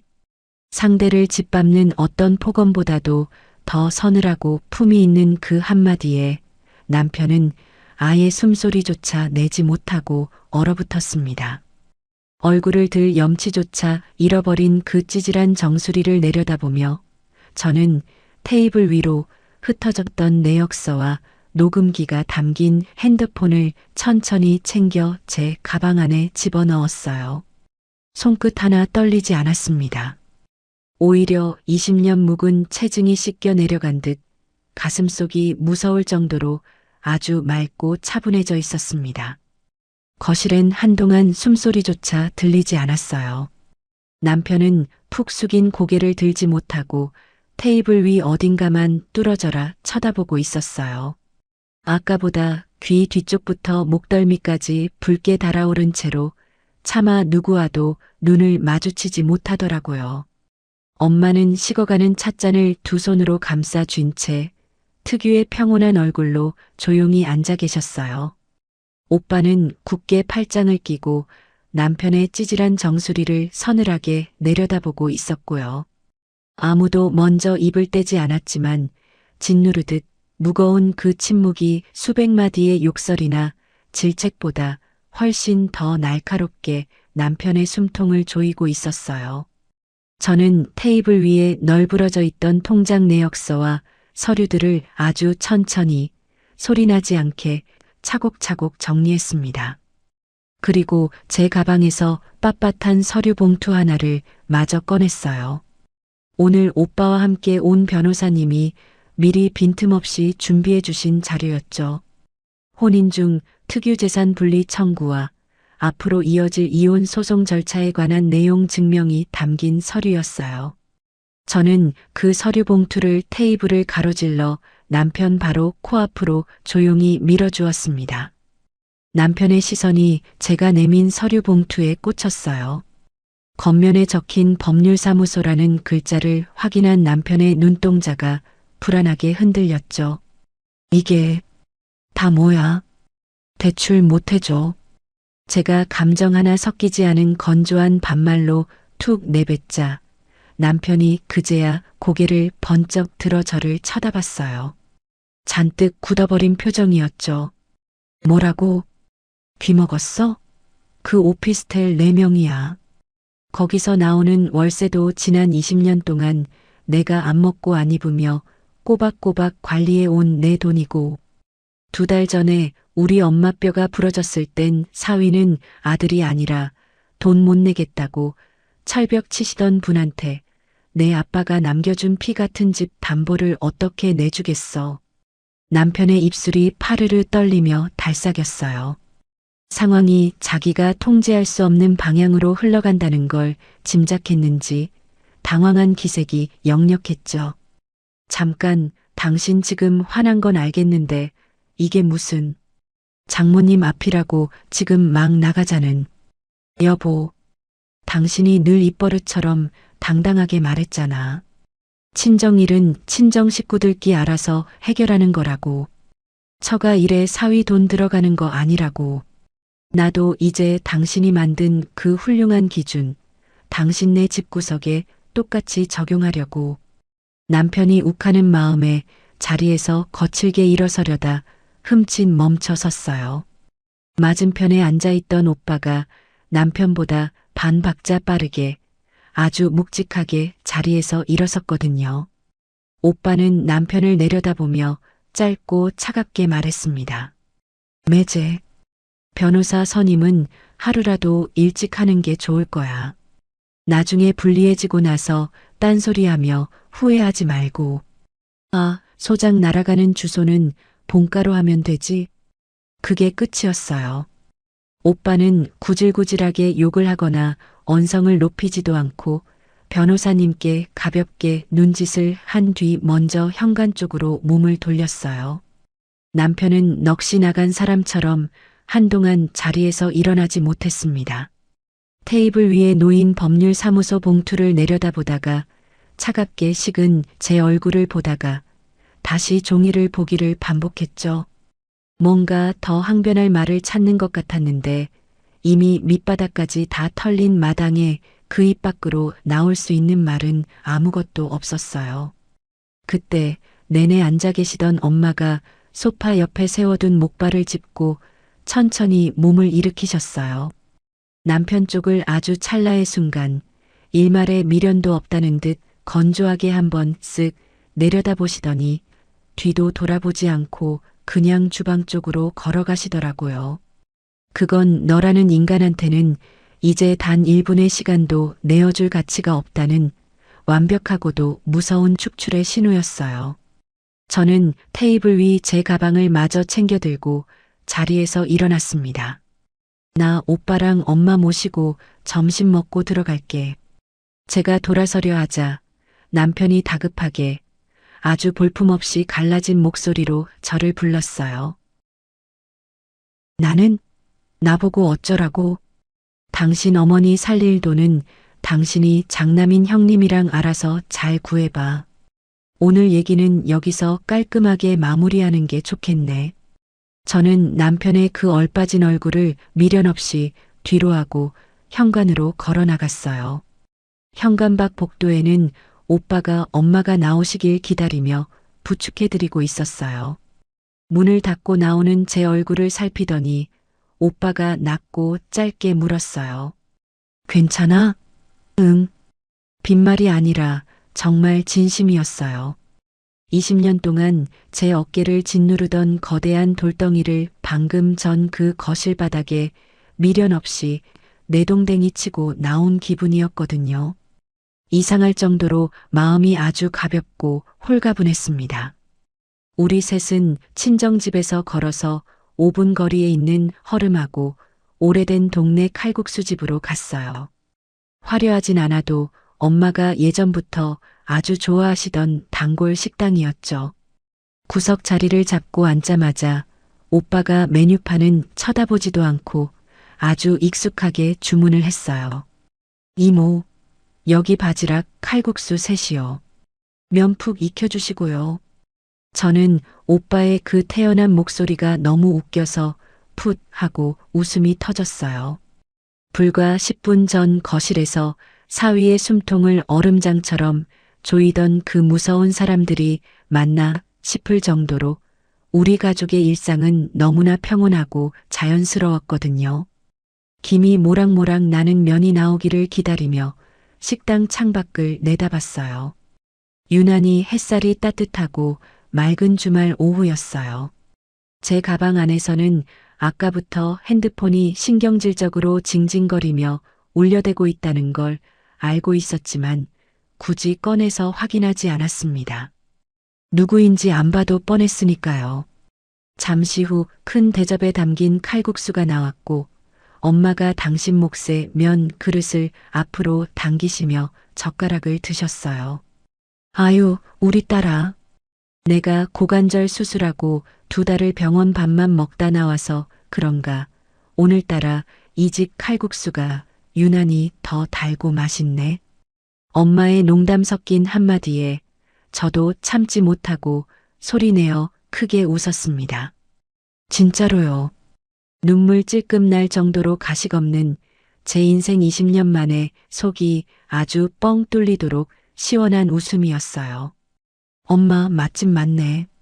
식기 전에 많이 드셔. 건너편에 앉은 오빠가 뜨끈한 국물을 숟가락으로 푹 떠서 한 모금 길게 마시더니 저를 툭 쳐다보며 딱 한마디 던졌어요. 잘했어, 딱 그 세 글자. 더 이상의 긴 설명도 거창한 위로도 없었지만 저는 그 투박한 두 글자가 세상 어떤 명언보다 더 깊숙하게 제 마음을 어루만져 주는 걸 느꼈어요. 점심을 다 먹고 식당을 나와서야 저는 가방에서 핸드폰을 꺼내 화면을 켜봤습니다. 부재중 전화 16통. 남편에게서 온 전화였어요. 16번이나 미친 듯이 전화를 걸고 문자도 수십 통이 와 있었죠. 저는 무미건조한 눈으로 그 숫자들을 잠깐 들여다보다가 그냥 화면을 끄고 가방에 다시 툭 집어넣었습니다. 친정어머니를 다시 집까지 안전하게 모셔다 드리고 나서 저 혼자 집으로 돌아가는 버스에 올랐어요. 맨 뒷자리에 앉아 막 숨을 돌리는데 가방 안에서 다시 진동이 울렸어요. 17번째 전화였죠. 저는 흔들리는 버스 창밖의 풍경을 무심히 바라보며 아주 여유롭게 통화 버튼을 눌렀습니다. 여보, 당신 지금 어딘데? 나랑 얘기 좀 해. 당신 갑자기 왜 이래? 서류는 또 뭐고? 수화기 너머로 잔뜩 다급해지고 찌질해진 남편의 목소리가 터져나왔어요. 저는 한치의 흔들림도 없는 목소리로 아주 짧고 명건하게 대답했습니다. 앞으로 나한테 할 얘기 있으면 다이렉트로 연락하지 말고 내 변호사 통해서 해. 그리고 미련 없이 종료 버튼을 눌러 통화를 끊어버렸습니다. 아예 수신 차단까지 걸어버렸죠. 버스 창문 너머로 늦은 오후의 부드러운 햇살이 비스듬히 쏟아져 들어와 제 무릎 위를 따뜻하게 덮어주었어요. 저는 무릎 위에 놓인 가방을 두 손으로 가만히 끌어안고 지그시 눈을 감았습니다. 머릿속이 텅 빈 것처럼 아주 고요했어요. 앞으로 다가올 재산 분할 소송, 이혼 절차, 집안의 시끄러운 참견들, 챙겨야 할 골치 아픈 일들이 산더미처럼 쌓여 있었지만 이상하게도 지금 당장은 아무런 걱정도 떠오르지 않았어요. 그저 아주 오랫동안 제 목을 조르고 있던 그 징그러운 목줄을 제 손으로 시원하게 끊어냈다는 것. 그것 하나만으로도 제 마음은 더없이 평화롭고 조용했습니다. 완벽한 해방이었어요. 그날 이후 사흘 동안 내 핸드폰은 남편의 부재중 전화로 도배가 되다시피 했어요. 아침에 눈을 뜨면 부재중 알림이 수십 통씩 쌓여 있었고 한낮에도 징징거렸고 밤에 불을 끄고 누워 있으면 어둠 속에서 또 진동이 울렸어요. 저는 단 한 통도 받지 않았습니다. 진동으로 바꿔놓고 화면이 번쩍일 때마다 남편 이름 석자를 확인하고는 그냥 무심히 엎어뒀어요. 억울해서 피하는 것도 무서워서 도망치는 것도 아니었어요. 그냥 그 인간한테는 아직 제 입을 열어 단 한마디도 섞고 싶지 않았거든요. 문자도 꼬박꼬박 오더라고요. 첫날은 짧고 날이 서 있었죠. 전화 좀 받아. 언제까지 피할 건데? 다음 날은 조금 굽히고 들어오더라고요. 나도 할 말이 있어. 그날 일은 내가 100번 잘못한 것도 맞는데 부부끼리 이렇게 얼굴도 안 보고 피하면 어떡해? 그리고 셋째 날 아침에 온 문자는 이거였어요. 당신이 나한테 그렇게 무섭게 판을 짤 줄 몰랐어. 우리가 20년을 같이 산 사이인데 이렇게까지 해야 해? 저는 그 문자를 물끄러미 내려다보다가 실소를 터뜨리며 핸드폰을 내려놨습니다. 20년을 같이 산 사이. 네, 그 말이 맞긴 하죠. 그런데 그 20년 동안 나는 이 이기적인 인간 옆에서 도대체 무엇이었는지 그게 이제야 소름 끼치도록 명확하게 정리가 되는 기분이었어요. 나흘째 되던 날 아침 오빠한테서 짧게 연락이 왔어요. 변호사가 서류 준비 다 됐다고 한다. 시간 맞춰서 사무실로 와. 오전에 약속된 법률사무소로 가니 오빠가 먼저 도착해 있었어요. 변호사님은 차가운 테이블 위에 정갈하게 정리된 서류들을 펼쳐놓고 차근차근 설명을 시작했습니다. 지금 아내분께서 당장 진행할 수 있는 법적 절차는 크게 두 가지입니다. 하나는 남편의 채무나 무리한 요구로부터 아내분의 특유 재산을 보호하는 재산분리 청구고요. 또 하나는 아예 혼인관계를 정리하는 이혼 조정 신청입니다. 두 가지를 동시에 들어갈 수도 있고 일단 재산분리부터 확실히 걸어두고 이혼은 천천히 생각하시는 방법도 있습니다. 어떻게 하실 건지는 본인이 결정하셔야 합니다. 저는 아주 잠깐 생각했어요. 일단 재산분리 청구부터 먼저 확실하게 넣어주세요. 우리 아빠가 남겨주신 그 집과 제 돈만큼은 단 1%의 위험도 없이 철저하게 묶어두고 싶어요. 알겠습니다. 아내분 의사대로 당장 접수 진행하겠습니다. 오빠가 옆에서 든든하게 거들었어요. 그래, 그거면 충분해. 일단 내 재산부터 안전하게 지켜둬. 나머지는 그 뒤에 쳐도 안 늦어. 상담을 마치고 사무실을 나오면서 오빠랑 나란히 걸었어요. 한참 말이 없다가 오빠가 슬쩍 말을 꺼내더라고요. 야, 매제한테서 나한테도 어제 전화 왔었다. 저는 걸음을 멈추지 않고 덤덤하게 물었어요. 뭐래? 나한테 한번 만나서 얘기 좀 하자더라. 자기가 형님한테 생각이 짧았고 크게 잘못한 것 같다고 밥 한 끼 사겠대. 그래서 오빠는 뭐라고 했는데? 오빠가 피식 웃으며 아주 짧고 명쾌하게 대답했어요. 뭐라긴. 나한테 할 말 있으면 내 동생 변호사 통해서 서면으로 하라고 하고 바로 끊어버렸지, 뭐. 저는 그 말을 듣고 소리내어 웃었어요. 딱 우리 오빠다운 군더더기 없이 통쾌한 대답이었으니까요. 볼일을 마치고 집에 돌아오니 출근도 안 했는지 남편이 거실 소파에 멍하니 앉아 있더라고요. 현관문 소리에 저를 보자마자 황급히 일어서는데 꼴이 말이 아니었어요. 면도도 안 해서 턱엔 수염이 거뭇거뭇하고 불과 며칠 사이에 얼굴이 반쪽이 되어 확 수척해져 있었죠. 여보, 나 좀 봐.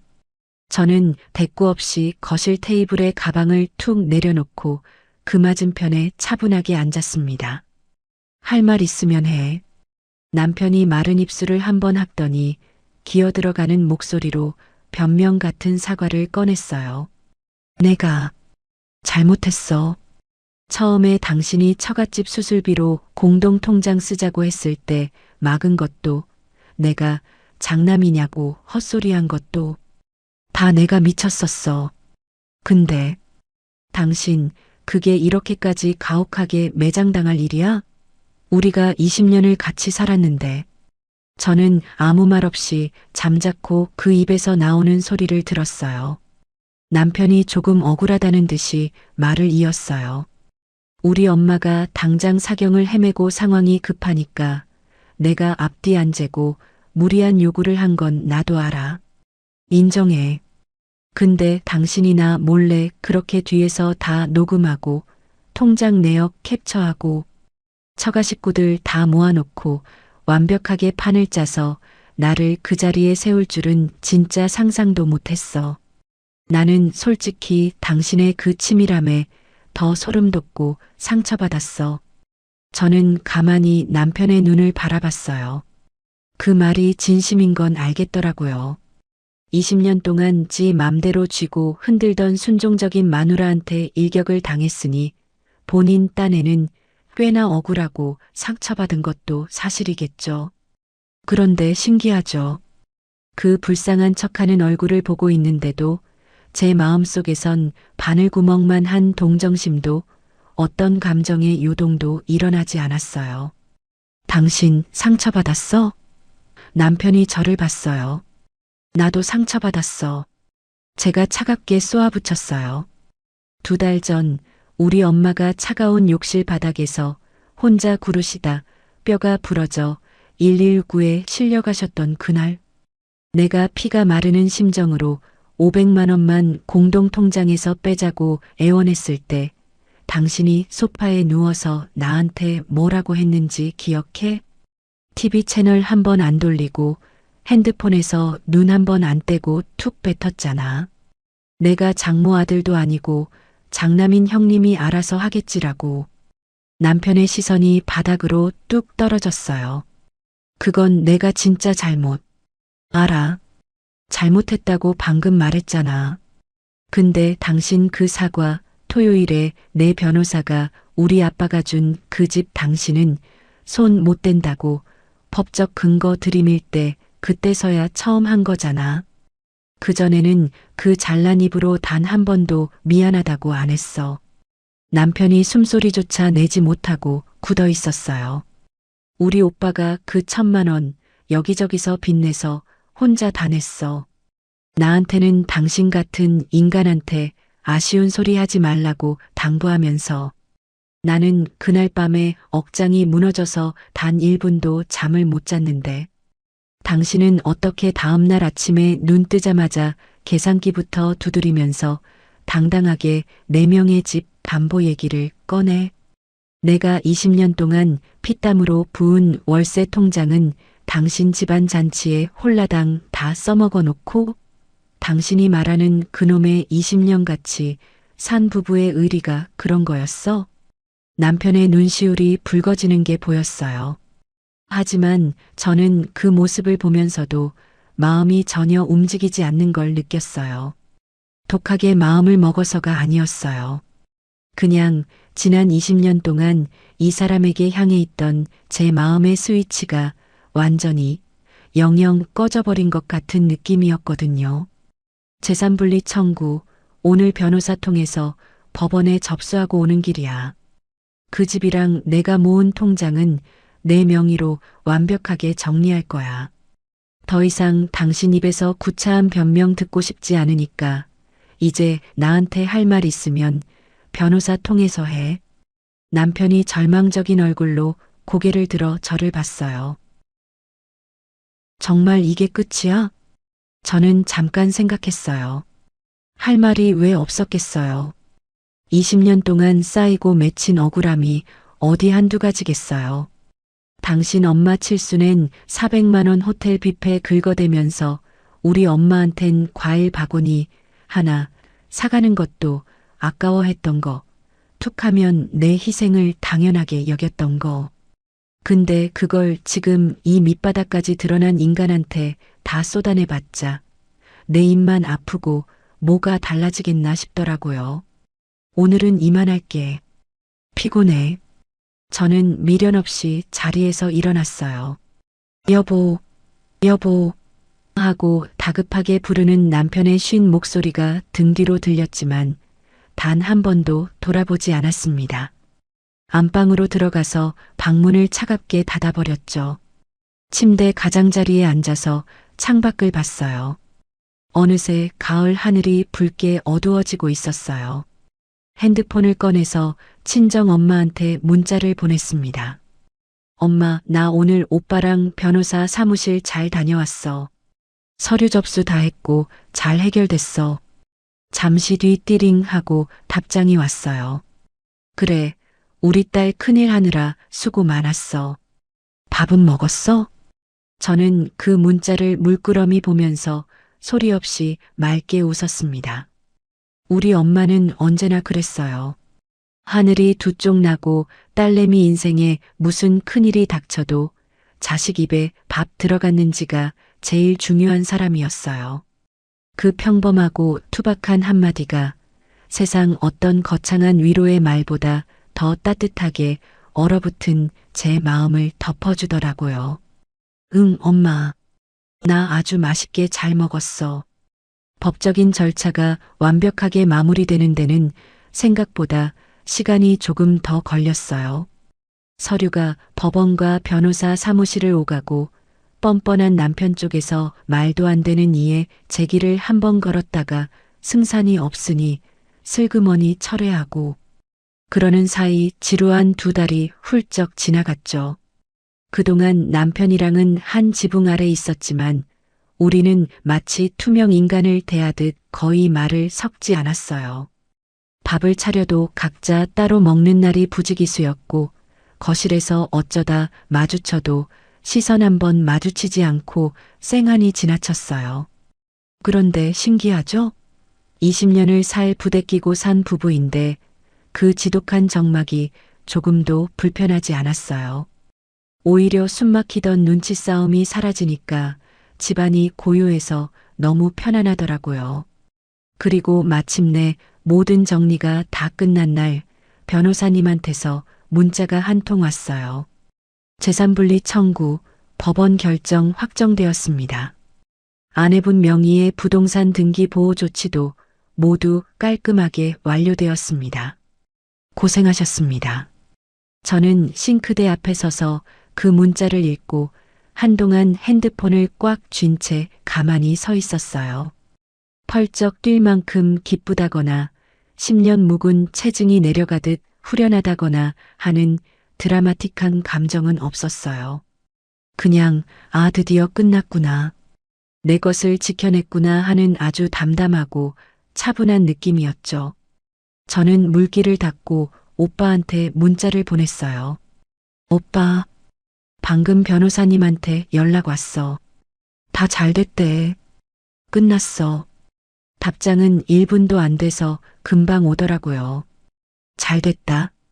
맘고생 많았어. 오늘 저녁에 고기 구워 먹자.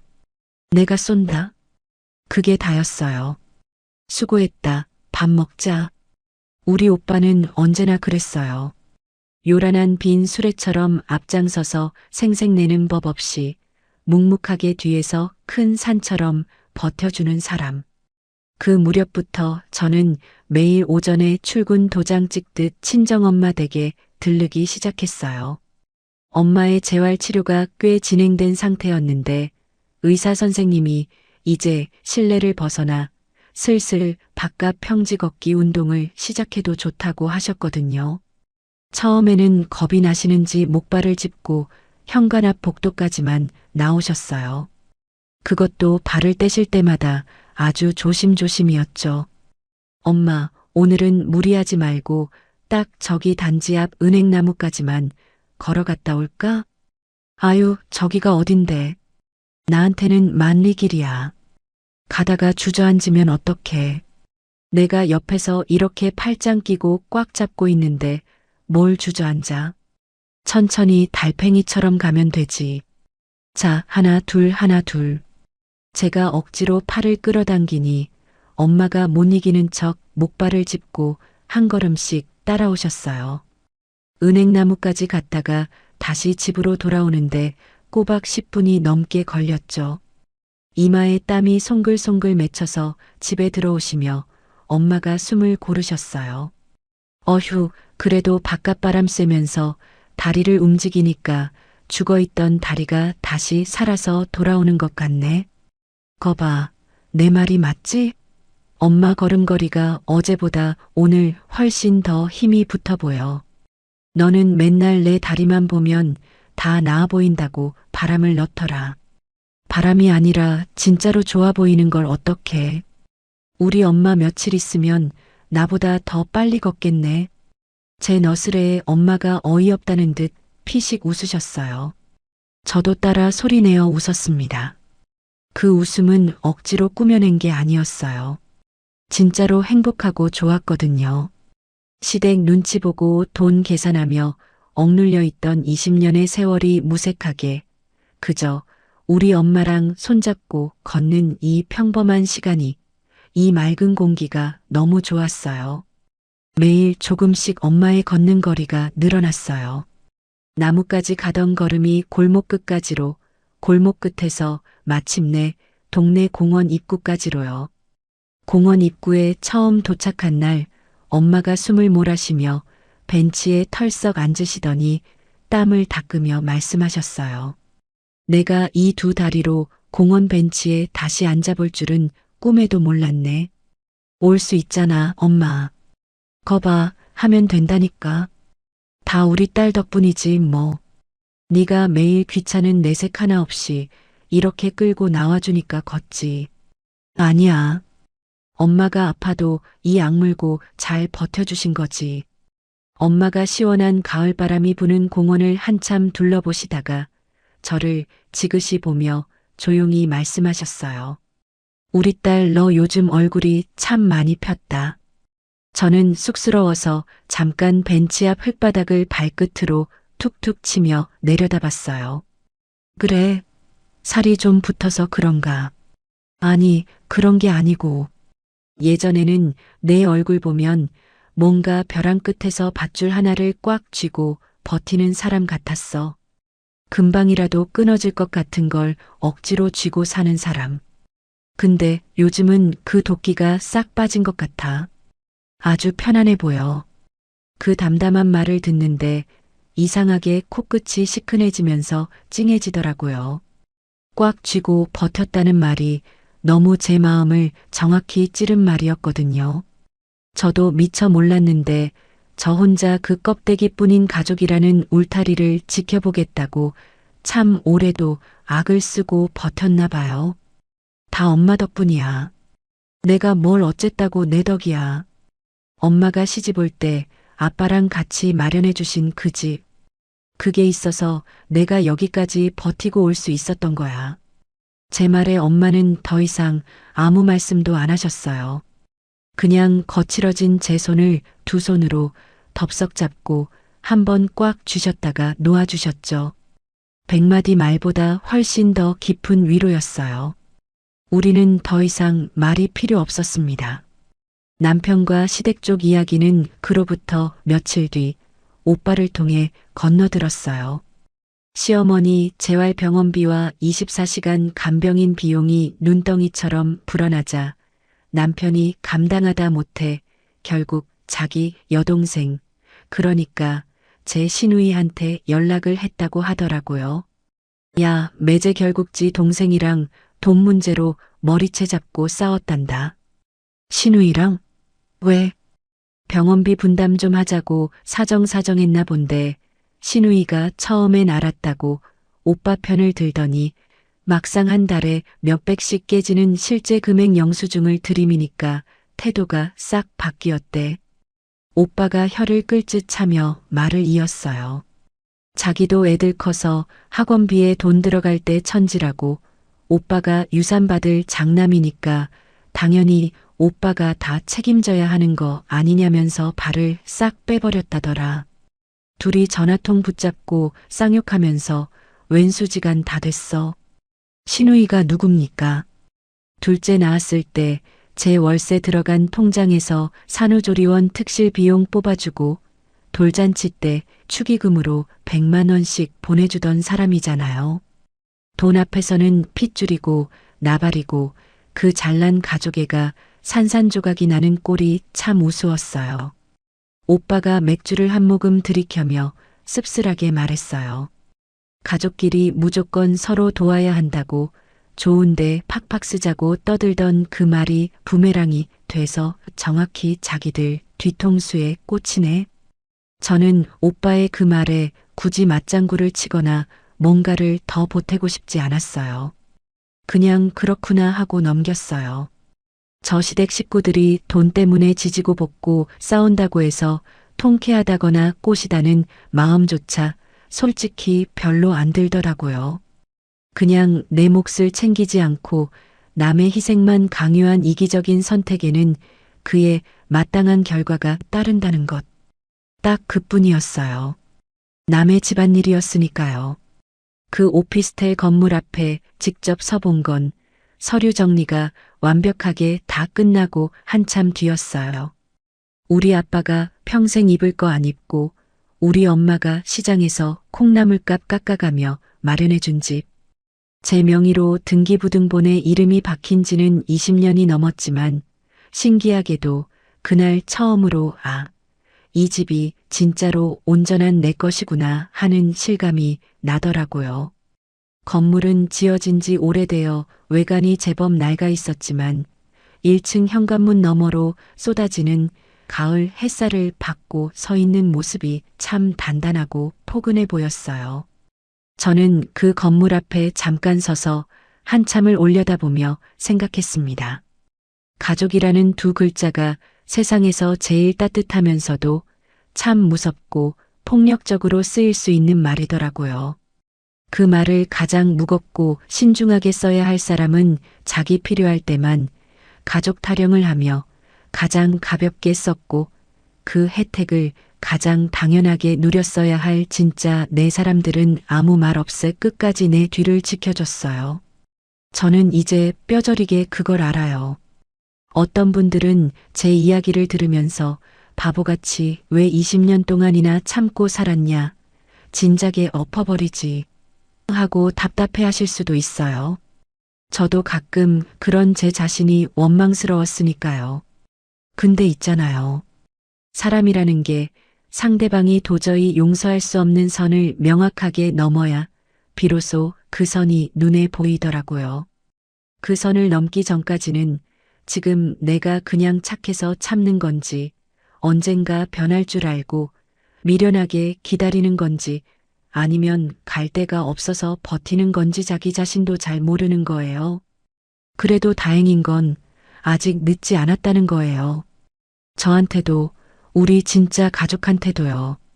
그해 늦가을 어느 날이었어요. 친정엄마가 목발 없이 처음으로 공원 산책로를 혼자 힘으로 한 바퀴 완주하신 날. 집 현관문을 열고 들어오시면서 엄마가 벤치에 털썩 앉아 제 손을 잡으며 말씀하셨어요. 딸아, 나 오늘 목발 한 번도 안 짚고 걸었다? 응, 알아. 나도 뒤에서 우리 엄마 걷는 거 내내 지켜보고 있었어. 엄청 잘 걷던데? 근데 참 주책이다. 그냥 혼자 조금 걸은 것뿐인데 별거 아닌데 왜 이렇게 자꾸 눈물이 나려고 하지? 엄마의 붉어진 눈시울을 보며 저는 아무 말도 안 하고 그냥 엄마 옆에 쭈그려 앉아 빙그레 웃어 보였습니다. 그리고는 고생한 엄마의 굽은 어깨에 제 머리를 살짝 기대었어요. 열린 베란다, 창문 너머로 쏟아지는 눈부신 햇살이 거실 바닥에 가득 고여 있었어요. 억지로 끊어질 듯한 밧줄을 꽉 쥐고 악을 쓰지 않아도 언제나 묵묵히 내 곁을 지켜주는 진짜 내 사람들이 있다는 것. 더 이상 꽉 쥐고 버티지 않아도 되는 편안함이 뭔지를 저는 그날 처음으로 온몸으로 느꼈습니다. 아주 따뜻하고 충만한 오후였어요. 사연자분의 결단이 정말 통쾌하면서도 한편으로는 가슴이 먹먹하네요.